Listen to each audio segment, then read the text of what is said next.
நற்செய்தி வாசகம். மத்திய எழுதிய நற்செய்தி 10ஆம் அதிகாரம். ஆண்டவரின் உயிருள்ள வார்த்தைகள் 1-7 முடிய. இயேசு தம் சீடர் 12 தம்மிடம் வரவழைத்தார். தீய ஆவிகளை ஓட்டவும் நோய் நொடிகளை குணமாக்கவும் அவர்களுக்கு அதிகாரம் அளித்தார். அத்திருத்தூதர் 12 பெயர் பின்வருமாறு: முதலாவது பேதுரு எனும் சீமோன், அடுத்து அவருடைய சகோதரரான அந்திரேயா, செபதேயுவின் மகன் யாக்கோபு, அவருடைய சகோதரர் யோவான், பிலிப்பு, பர்த்தலேமேயு, தோமா, வரி தண்டுபவர் ஆகிய மத்தேயு, அல்பேயுவின் மகன் யாக்கோபு, ததேயு, தீவிரவாதியாயிருந்த சீமோன், இயேசுவை காட்டிக் கொடுத்த யூதாஸ் காரியோத்து. இயேசு இந்த 12 அனுப்பிய போது அவர்களுக்கு அறிவுரையாக கூறியது: பிற இனத்தாரின் எப்பகுதிக்கும் செல்ல வேண்டாம், சமாரியாவின் நகர் எதிலும் நுழைய வேண்டாம், மாறாக வழி தவறிப்போன ஆடுகளான இஸ்ரேல் மக்களிடமே செல்லுங்கள். அப்படி செல்லும் போது விண்ணரசு நெருங்கி வந்துவிட்டது என பறைசாற்றுங்கள். இது வாழ்வு தரும் கிறிஸ்துவின் நற்செய்தி. கிறிஸ்துவே உமக்கு புகழ். ಮತ್ತಾಯ ಅಧ್ಯಾಯ 10 ವಚನ 1-7 ಯೇಸು ತನ್ನ 12 ಮಂದಿ ಶಿಷ್ಯರನ್ನು ಒಟ್ಟಿಗೆ ಕರೆದು ಅವರಿಗೆ ದುರಾತ್ಮಗಳನ್ನು ಬಿಡಿಸುವುದಕ್ಕೂ ಎಲ್ಲ ತರಹದ ವ್ಯಾಧಿ ಮತ್ತು ಕಾಯಿಲೆಗಳನ್ನು ವಾಸಿ ಮಾಡುವುದಕ್ಕೂ ಅಧಿಕಾರ ಕೊಟ್ಟನು.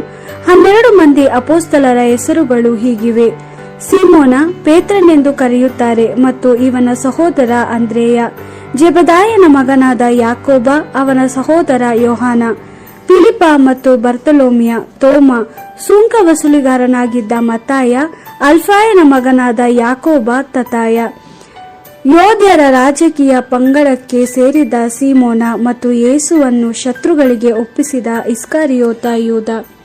ಯೇಸು ಈ 12 ಅಪೋಸ್ತಲರಿಗೆ ಕೆಲವು ಆಜ್ಞೆಗಳನ್ನು ನೀಡಿ ಪರಲೋಕ ರಾಜ್ಯವನ್ನು ಕುರಿತು ತಿಳಿಸುವುದಕ್ಕಾಗಿ ಅವರನ್ನು ಕಳುಹಿಸಿದನು.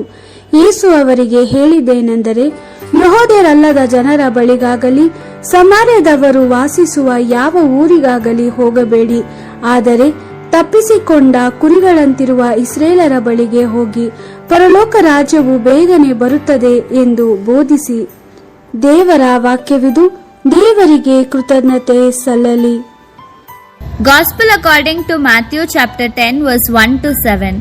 Then he called his 12 disciples to him and gave them authority over the unclean spirits to drive them out and to heal every disease and sickness. These are the names of the 12 apostles. First, Simon called Peter and his brother Andrew, James the son of Zebedee and his brother John, Philip and Bartholomew, Thomas and Matthew the publican, James the son of Alphaeus and Thaddeus, Simon the Zealot, and Judas Iscariot, the man who betrayed him. Jesus sent these 12 on mission with the instruction: do not go into Gentile territory and do not enter a Samaritan town. Go instead to the lost sheep of the people of Israel. Go and proclaim the message: the kingdom of heaven is near. The gospel of the Lord. Praise to you, Lord Jesus Christ.